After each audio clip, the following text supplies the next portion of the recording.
Hello. आज हम बच्चों में फीवर और उसके रिगार्डिंग कॉमन मिस पे बात करेंगे। नंबर 1, कॉमनली देखा गया है कि जैसे ही बच्चे को फीवर आता है तो पेरेंट्स उसको काफ़ी कपड़े पहना देते हैं, ब्लैंकेट लगा देते हैं, ये सोच के कि बच्चे को ठंड लग रही है, बच्चा कांप रहा है, तो ये सब चीज़ें बच्चे को हेल्प करेगी।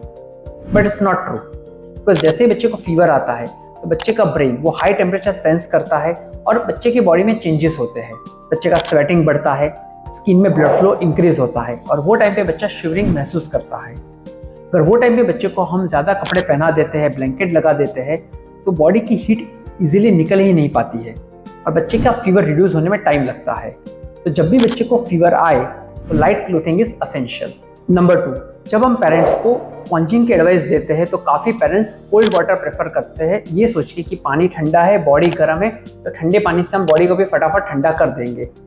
हाँ, वो बॉडी को 10 से 15 मिनट के लिए तो ठंडा कर देंगे because of the cold water, but वापस फीवर आ जाएगा बिकॉज ठंडे पानी की वजह से जो स्किन में ब्लड वेसल्स है, रक्त वाहिनियाँ है, वो सिकुड़ जाती है और इसकी वजह से जो बॉडी की हीट है वो बॉडी से बाहर निकल नहीं पाती है, उसकी वजह से फीवर भी रिड्यूस नहीं हो पाता है। तो जब भी आप स्पॉन्जिंग करें अपने बच्चे को तो नॉर्मल टेम्परेचर वाटर या फिर टैप वाटर से ही स्पॉन्जिंग करें। नंबर 3, एक कॉमन बिलीफ है कि अगर बच्चे को हाई ग्रेड फीवर आया है तो कोई सीरियस कंडीशन ही होगी, हमें बच्चे को तुरंत एडमिट कर देना पड़ेगा, उसको एंटीबायोटिक स्टार्ट कर देनी पड़ेगी। But it's not true.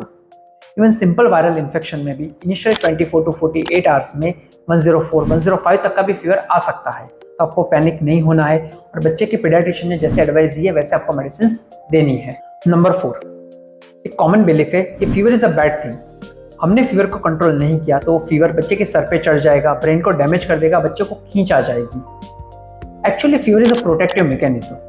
Fever आ रहा है मतलब कि बच्चे का इम्यून सिस्टम काम कर रहा है और इम्यून सिस्टम के जो रिएक्शंस है उसकी वजह से बच्चे की बॉडी का टेम्परेचर रेज होता है और फीवर से आने वाली खींच, जिसको फेब्राइल सीजर्स बोलते हैं, वो सिर्फ 4% बेबीज में ही होती है। और ऐसा नहीं कि वो सिर्फ हाई ग्रेड फीवर पे ही आती है, वो टेम्परेचर फ्लक्चुएशन की वजह से आती है। वो low grade fever, high grade fever कोई भी कंडीशन में आ सकती है। But good thing is that कि फेब्राइल सीजर्स से बच्चे की ब्रेन को डैमेज नहीं होती है। नंबर 5, फीवर का मेडिसिन दिया है तो फीवर कम होना ही चाहिए। It's not true in some cases.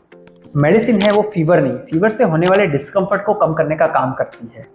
तो अगर आपने फीवर का मेडिसिन दिया और नंबर वाइज टेम्परेचर भले ही कम ना हुआ हो पर बच्चे का एक्टिविटी इंप्रूव हुआ है, बच्चे का डिस्कम्फर्ट लेवल कम हुआ है, मतलब मेडिसिन ने काम किया है, आपको चिंता करने की जरूरत नहीं है।